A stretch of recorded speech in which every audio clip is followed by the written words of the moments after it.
Hey everyone, it's Little Fangs here. I won't be making me videos for this week. I have some family visiting. So instead, I want to share with you something that I've been working on my junior year that's still going to be working on in my senior year. So I'm going to let editor me take over. Hello everyone, it's Little Fangs here. And I'd like to tell you about a little passion project that I've been working on called Sketch Party. Now, the idea for Sketch Party actually came way before its inception. Now, at the time of its idea, I was watching a bunch of Party Crashers content, which they're mostly known for making Mario Party videos. So, taking that idea and wanted to make it more portable.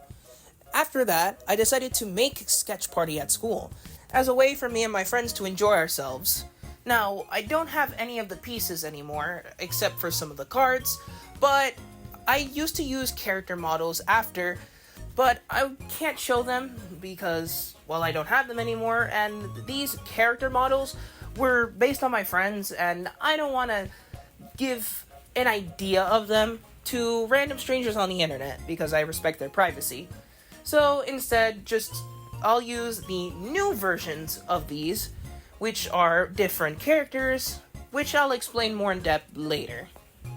Now, the first version of Sketch Party actually wasn't even called Sketch Party. I just needed this version to be the groundwork of what everything else is going to be built on. And as you can see, it was very rough in its first phases. Now, I encountered many problems in the first inception of Sketch Party. Number one, that the boards were too big to have any sense of time in. Our lunches lasted only 30 minutes at this point, and honestly, we could not finish or even get around the entire board in one sitting. And as for the minigames, they were simple. They weren't anything too ambitious, but there were definitely some ambitious ones that took way too much time.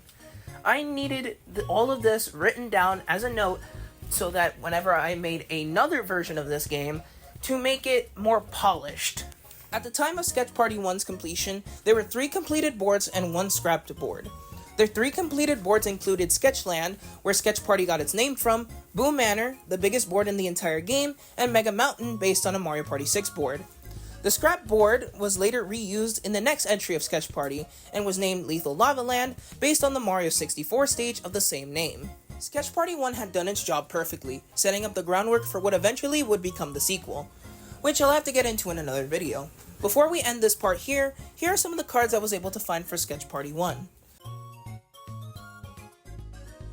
Thank you for watching, and I'll see you in the next part.